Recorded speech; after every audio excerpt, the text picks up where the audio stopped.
አድርጉ። ቢያንስ ከመቶ ሰው በላይ እንማር ትምህርተ ስላሴን።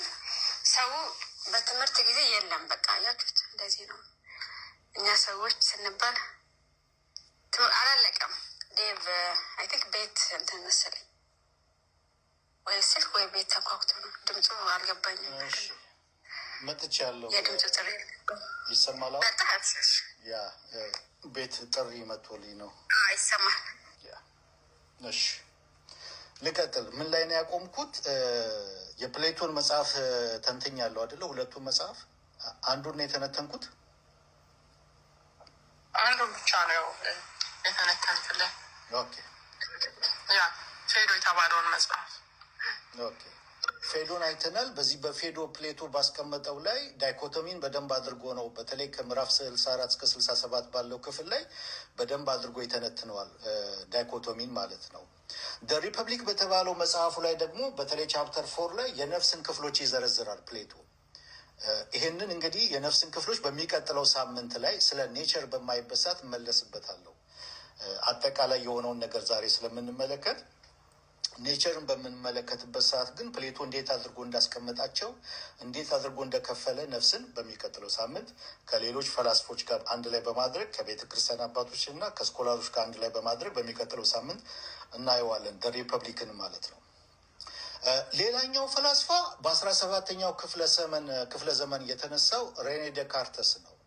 ሬኔ ዴካርተስ ፈረንሳዊ ፈላስፋ ነው። ሬኔ ዴካርተስ የፕሌቶን ዳይኮቶሚ በሳይንሳዊ መንገድ አድሶ አቅርቦታል። ምንድን ነው ብሎ የጻፈው? ይሄ የሚያስበው ክፍላችን፣ የሰው የሚያስበው ክፍላችን የሚረቀቀው በማሰብ በጣም የሚረቀቀው ክፍላችን፣ ረቂቅ የሆነው ክፍላችን አእምሯችን ነፍስ ስትሆን፣ ቁሳዊ ክፍላችን ደግሞ ስጋ፣ ሁለቱ የተለያዩ ነገሮች እንጂ አንድ አይደሉም ብሎ የፕሌቶን ፍልስፍና በሳይንሳዊ መልኩ አድሶ አቅርቦታል ማለት ነው፣ ሬኔ ዴካርተስ ማለት ነው።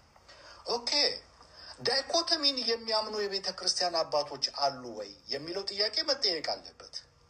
ዳይኮቶሚ እንግዲህ ፕሌቶ በመጀመሪያ እንትን እንዳለው አይተናል። ኦኬ፣ ዳይኮቶሚን የሚያምኑ የቤተ ክርስቲያን አባቶች አሉ ወይ ተብሎ መጠየቅ አለበት። አዎ፣ በጥንቷ ቤተ ክርስቲያን በደንብ ስሙ። በጥንቷ ቤተ ክርስቲያን በተለይ ከ4ኛው ክፍለ ዘመን ጀምሮ ዳይኮቶሚ ዋነኛውና ይፋዊ የቤተ ክርስቲያን አቋም ሆኖ አገልግሏል። እስከ ድረስ የሚለውም በኋላ መጣላችኋለሁ።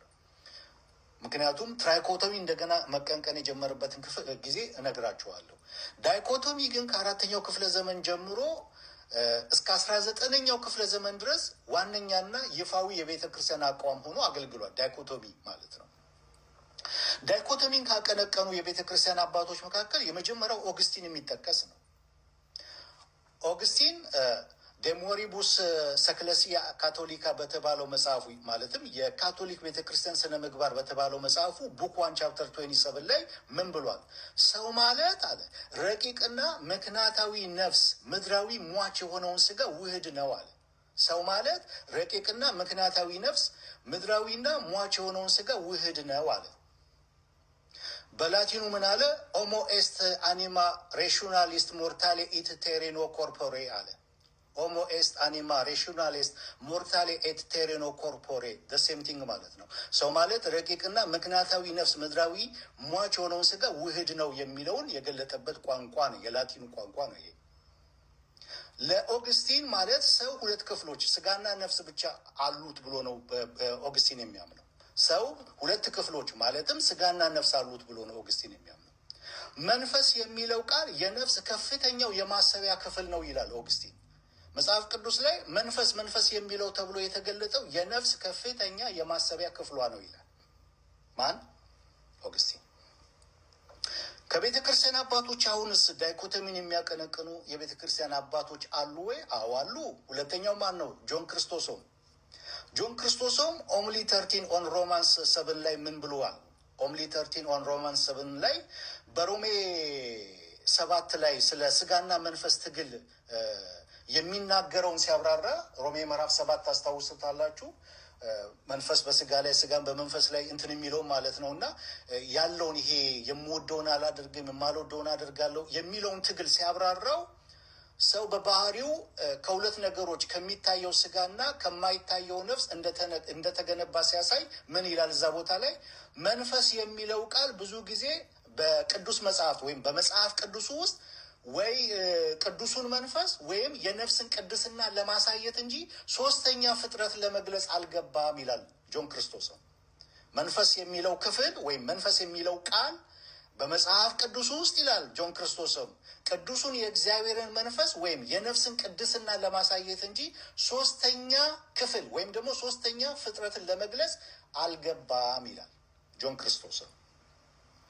ሶስተኛ የቤተ ክርስቲያን አባት ልጥቀስላችሁ፣ ዳይኮቶሚን የሚያቀነቅኑ ተርቱሊያን አባውት ዘ ሶል በተባለው መጽሐፉ ምዕራፍ 10-11 ባለው ክፍል ላይ ምን ይላል? ነፍስና መንፈስ አንድ መሆናቸውን በመግለጽ የሰው ተፈጥሮ ስጋና ነፍስ ብቻ የያዘ ነው፣ ዳይኮተመስ መሆኑን በስልጣን ይከራከራል። እንዲሁም ትራይኮቶሚን የሚያቀነቅኑትን ነቅፏቸዋል፣ እንትን ብሏቸዋል ተርቱሊያን ማለት ነው። ነፍስና መንፈስ አንድ መሆናቸውን በመግለጽ የሰው ተፈጥሮ ስጋና ነፍስ ብቻ የያዘ ነው፣ ዳይኮተመስ ነው ብሎ ይከራከራል። ማን? ተርቱሊያን ማለት ነው። ኦኬ። ከሉትራን ስኮላሮችስ፣ ሉትራናዊ እንደመሆናችን መጠን ከሉትራን ስኮላሮችስ ይሄንን እንዴት ነው የሚያዩት? የሉትራን ስኮላሮች ምን ብለው ነው የሚያቀነቅኑት? የሉትራን ስኮላሮችን ወይም ደግሞ ሊቆችን የሰውን ተፈጥሮ በዳይኮቶሚ መነጽር ማለትም ሰው ከሁለት መሰረታዊ ክፍሎች ስጋና ነፍስ ብቻ እንደተሰራ በስልታዊ መጽሐፎቻቸው እጅግ አጥርተው አስቀምጠውታል። በተለይ 17ኛው ሴንቸሪ ላይ የተነሱ የሉትራን ስኮላሮች ማለት ነው። ከነዚህ ውስጥ አንደኛው ዮሐን ጌራርድ ነው። በሎ ሳይቶሎጂ መጽሐፉ ላይ ኦን ደ ኔቸር ኦፍ ማን በሚለው ቅጽ ስር ፓራግራፍ 21 እና 22 ላይ ምን ይላል ዮሐን ጌራርድ? የሰው ልጅ ተፈጥሮ የተዋቀረው ይላል ከሁለት እውነተኛ ክፍሎች ብቻ ነው። እነርሱም የሚታየው ቁሳዊ ስጋ ቦዲ እና ረቂቋ መንፈሳዊቷ ነፍስ ሶል ናቸው ይላል። በመቀጠልም በጳውሎስ ምልከታ ላይ የሚገኙት መንፈስ ወይም ስፕሪት የሚሉት ቃላት እነዛን ሲያብራራቸው ምን ይላል? ልክ አባቶች ቅድም እንዳብራሩበት መንገድ ማለት ነው። መንፈስና ነፍስ ሁለት የተለያዩ ባህሪ ያላቸው ክፍሎች አይደሉም። መንፈስ ስፕሪት ማለት ያችው አንድ ነፍስ መለኮታዊ ነገር የምታስብበትና በንጽህና የምትሰራበት የበላይ ኃይሏ ሱፐሪየር ፋኩሊቲዋ ነው ብሎ ያስቀምጦታል። መንፈሳዊን ነገር ያችው ነፍስ የመንፈሳዊን ነገር ምን የምትልበት የምታስብበትና በንጽህና የምትሰራበት የበላይ ክፍሏ ነው ብሎ አስቀምጦታል ማለት ነው። ሌላው ዴቪድ ኦላስ ነው። ዴቪድ ኦላስ የሉትራን ስኮላር 17-13 ላይ ይሄ በጣም የሉትራን ስኮላሮች ኦርቶዶክስ ሉትራን የሚባሉት የመጨረሻው እሱ ጋር ነው ያበቃው በዴቪድ ኦላስ 17-13 ላይ። ዴቪድ ኦላስ ምን ብሏል? ኤግዛመን ቴዎሎጂከም አክሮማቲከም በተባለው መጽሐፉ ላይ ምዕራፍ 2 ቻፕተር 1 ላይ ምን ብሏል? ዲክሬሽን ላይ ስለ ፍጥረት በሚያወራው ክፍል ላይ ኮሽን 14 ላይ በጥያቄና መልስ ነው ዴቪድ ኦላስ የሚያስቀምጠው። ኮሽን 14 ላይ ኦላስ ጥያቄና መልስ በሆነ አቀራረብ እንዲህ ብሎ ይጠይቃል። የሰው ልጅ ባህሪ ስንት ክፍሎች አሉት ብሎ ይጠይቃል። መልሱ እዛ ጋር መልሱን ሲያስቀምጥ አስፈላጊ የሆኑ 2 ክፍሎች አሉት። እነርሱም ረቂቅ የሆነችዋና የማትሞተዋ ነፍስና ቁሳዊ የሆነው ስጋ ናቸው ብሎ ይላል ኦላስ በዚህ መጽሐፉ ላይ ነፍስና መንፈስ ይላል። ልክ ዮሐን ጌራርድ እንደተነተነው ነፍስና መንፈስ ተብለው የሚጠቀሱት ቃላት የባህሪ መከፈልን ሳይሆን የአንዲቱ ነፍስ 2 የተለያዩ ገጽታዎች ኢሴንሻል እና አክሲዴንሻል ሪሌሽንስ ለማሳየት ናቸው የገቡት ይላል። እደግመዋለሁ። ነፍስና መንፈስ ተብለው የሚጠቀሱት በመጽሐፍ ቅዱስ ላይ መንፈስ አንዳንድ ቦታ ይላል፣ ነፍስ አንዳንድ ቦታ ይላል አይደለ?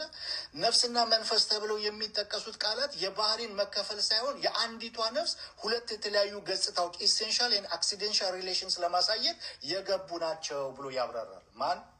ዴቪድ ኦላስ። ሌላ አንድ ስኮላር ልጥቀስላችሁ፣ የሉትራን በሰከንድ ሉተር የሚባለው ስኮላር ማለት ነው፣ ማርቲን ኬሚኒስ በሉሳይቶሎጂ መጽሐፉ ቮሊዩም 1 ላይ ስለ እግዚአብሔር መልክ በሚለው ምዕራፍ ስር ምን ይላል? ኬሚኒስ የሰውን ተፈጥሮ ሲተነትን ሰው ይላል በስጋና በነፍስ የተገነባ መሆኑን ሲያሳይ 2ቱም ክፍሎች ይላል በእግዚአብሔር ፊት እኩል ክብር አላቸው ብሎ ያሰምርበታል። ልብ በሉ ፕሌቶ ምን ብሎ ነበረ? ነፍስን የሰው ምንነት ዋናው ሞተር ኢንጂን ነች ብሎ ለስጋ ግን ምን የለውም ብያችሁ ነበረ? ፕሌቶ ክብር የለውም፣ ለስጋ ያለው ነገር በጣም ዝቅተኛ የወረደ ነው ብያችሁ ነበረ።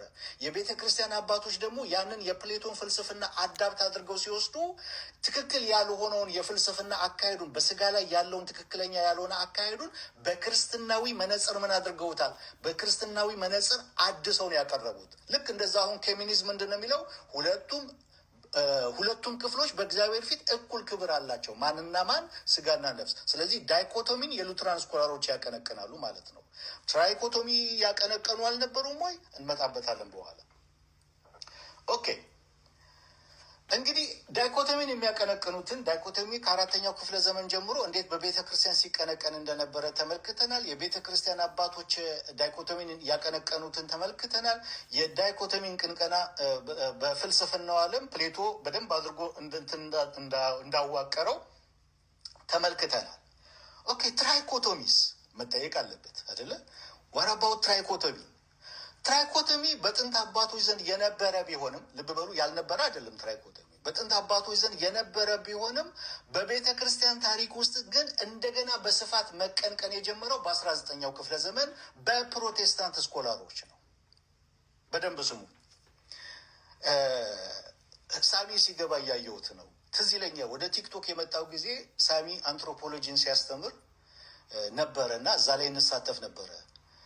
እንዳውም እዛ ቦታ ላይ ከአማን ሻሎም ጋር ራሱ እንትን ብለን ነበር፣ አርጊው አድርገን ነበረ መረጃዎችንም። እንዳውም ከዛ በኋላ ስላላወቁኝ አላስገቡኝም፣ አላቀረብኩም የትራይኮቶሚን ቪው ማለት ነው። የዛን ጊዜ ትራይኮቶሚን ነበረ ማቀነቅነው፣ ምክንያቱም ከሉትራን ስኮላሮች የምጠቅሰውም ነበረ፣ ከቤተ ክርስቲያን አባትም የምጠቅሰው አለ፣ ኋላ የምጠቅስላችሁ ማለት ነው። ከዛ በኋላ ግን አድሼዋለሁ፣ ቀይሬያለሁ፣ ዳይኮቶሚ ይሆኛል። ዳይኮቶሚ በጣም ጥልቅ የሆነ ነገር እንደሆነ በጣም እነዚህ የሉትራን ስኮላሮች 17ኛው ሴንቸሪ ላይ የተነሱት በጣም በቃ ድንቅ የሆኑ ስኮላሮች ናቸው፣ ጎልደን ኤጅ የሚባሉ ናቸው። እና እነሱ በሙሉ የሚያቀነቅኑት ዳይኮቶሚ ነው፣ እንደሱ በሙሉ ማለት ነው። እና የእነሱን ነገር በብዛት እንትን በምልበት ሰዓት እይታይን ቀይሮታል። ዳይኮቶሚ የሚለውን ቪው ላይ እንዳቀነቅና እዛ ላይ ድወል እንዳደርግ አድርጎኛል። እና ሳሚ ሲገባ ነው ይሄን ያስታወስኩት። አሁን ልብ በሉ፣ መጨረሻ ላይ እንትን ስለው ዳይኮቶሚ ትራይኮቶሚ ሁለቱ ስህተት ነው ወይ እንትን የሚለው መጨረሻ ላይ አብራራበታለሁ። ትራይኮቶሚ ምን ብያቸዋለሁ? በጥንት አባቶች ዘንድ የነበረ ነው፣ ያልነበረ አይደለም። ልብ በሉ፣ በጥንት አባቶች ዘንድ የነበረ ቢሆንም በቤተ ክርስቲያን ታሪክ ውስጥ ግን እንደገና በስፋት መቀንቀን የጀመረው መቼ ነው አልኳችሁ? በ19ኛው ክፍለ ዘመን በሉትራን ስኮላሮች ነው። በጀርመናዊው ፍራንስ ዴሊተሽ በ1855 እና ሉትራናዊ ነው፣ ልብ በሉ ሉትራናዊ ነው ይሄኛው ስኮለር። በጀርመናዊው ፍራንስ ዴሊተሽ 1855 ላይ እና በእንግሊዛዊው ጆን ሄርድ በ1866 ነው። ሰው ማለት ብለው ሲተነትኑ ስጋ፣ ነፍስና መንፈስ ያሉት 3 ክፍሎች ያሉት ነው ብለው በስልታዊ መንገድ እንደገና ማስተማር ጀመሩ ማለት ነው። እስከዛ ድረስ ግን ከአራተኛው ክፍለ ዘመን ጀምሮ እስከ 19ኛው ክፍለ ዘመን ድረስ በቤተ ክርስቲያን ታሪኩ ሲቀነቀን የነበረው ምንድን ነው ብያቸዋለሁ? ዳይኮቶሚ ነው የሚታወቀው። ዳይኮቶሚ ነው ከየትኛው ዘመን ጀምሮ ብያቸዋለሁ? ከአራተኛው ክፍለ ዘመን ጀምሮ እስከ 19ኛው ክፍለ ዘመን ጀምሮ ዳይኮቶሚ ነው የሚቀነቀነው ማለት ነው። 19ኛው ክፍለ ዘመን ላይ ግን እነዚህ የፕሮቴስታንት ስኮላሮች ፍራንስ ዴሊተሽ እና ጆን ሄርድ ትራይኮቶሚን ማቀንቀን ጀመሩ። ለምንድን ነው እነ ፍራንስ ዴሊተሽ እና እነ ጆን ሄርድ ትራይኮቶሚን በቤተ ክርስቲያን ታሪክ ውስጥ ከአራተኛው ክፍለ ዘመን ጀምሮ ዳይኮቶሚ ነው የሚታወቀው? ለምንድን ነው ትራይኮቶሚ ማቀንቀን የጀመሩት? ምክንያት አላቸው። በደንብ ስሙ። ምክንያት አላቸው። 2 ምክንያት አላቸው። ምንድን ነው ምክንያታቸው? የመጀመሪያው ምክንያታቸው ትራይኮቶሚን እንዲያቀነቅኑ ያስገድዳቸው የመጀመሪያው ምክንያቶቸው በ18ዎቹ ውስጥ የነበረው የሳይንስና የማቴሪያሊዝም እድገት ለመመከት ነው። በ18ዎቹ ውስጥ የሳይንስና የማቴሪያሊዝም እንትን በጣም ከፍተኛ በክርስትና ላይ ተጽዕኖ አምጥቶ ነበረ። ያንን ለመመከት ነው ትራይኮቶሚን እንደገና ማቀንቀን የጀመሩት። ሳይንቲስቶቹ ምንድን ነው የሚሉት? ሰው ማለት ቁስ፣ ስጋና አእምሮ፣ ነፍስ ብቻ ነው። እንስሳም ይህ አላቸው።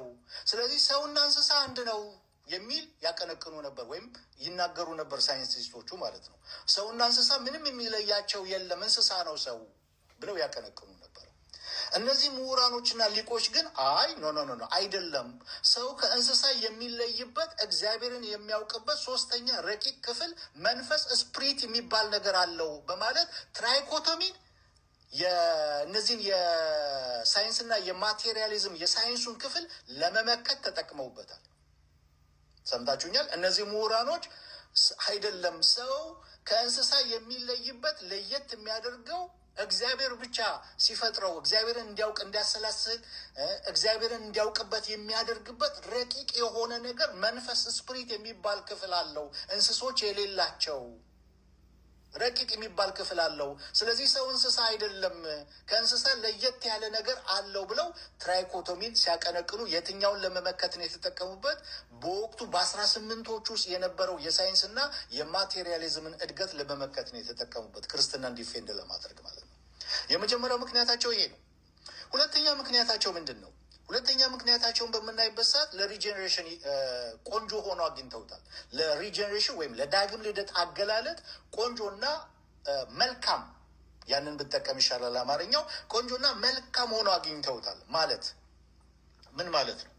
አንድ ሰው በክርስቶስ ሲያምን መንፈሱ ሕያው ይሆናል፣ ነፍሱ፣ አእምሮ፣ ስሜቱ ይለወጣል፣ ስጋው ደግሞ በኋላ ይነሳል። ይሄ ድነትን በሶስት ከፍሎ የማየት እንትን ማለት ነው። ስጋው ደግሞ በኋላ ይነሳል የሚለውን የወንጌልን አስተምሮ ለመግለጽና ለማስረዳት አመቺ ሆነው አግኝተው ያንን ተጠቅመውበታል ማለት ነው።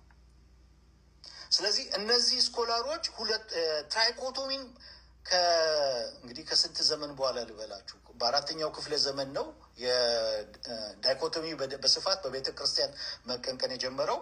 እስከ 19ኛው ክፍለ ዘመን ድረስ ምንድን ነው ብያቸዋለሁ፣ ዳይኮቶሚ ነው በቤተ ክርስቲያን የሚቀነቀነው። 19ኛው ክፍለ ዘመን ላይ እነዚህ የፕሮቴስታንት ስኮላሮች ትራይኮቶሚን ያቀነቀኑበት ምክንያት እነዚህ ሁለቱ ምክንያቶች ናቸው። የመጀመሪያው አሳማኝ ነው አይደል? አሳማኝ ነው። የሳይንስና የማቴሪያሊዝምን እድገት ለመመከት ተጠቅመውበታል፣ ትራይኮቶሚን ማለት ነው። ሶስተኛው ጥያቄ ውስጥ የሚገባ ነው። ሰው ሲድን መንፈሱ ብቻ ነው የሚድነው የሚለው ጥያቄ ውስጥ የሚገባ ነው። ግን ይሄንን ለመመከት ምን ብለውበታል? እነዚህ ስኮላሮች ተጠቅመውበታል ማለት ነው። ዛሬ ጥንታዊዎቹ ክርስቲያኖች ዳይኮቶሚ አቀንቃኞች ናቸው። ዛሬ በፕሮቴስታንቱ ግን ዳይኮቶሚ የሚያቀነቅኑም አሉ፣ ትራይኮቶሚም የሚያቀነቅኑ አሉ። በፕሮቴስታንቱ ዘንድ ማለት ነው። ኦኬ፣ አሁን ይሄ ከሆነ ዘንዳ ቅድም ስለ ዳይኮቶሚ ስንናገር ፈላስፎቹን ተናግር ያለው የቤተ ክርስቲያን አባቶችን ተናግር ያለው ዳይኮቶሚን የሚያቀነቅኑ የቤተ ክርስቲያን አባቶችን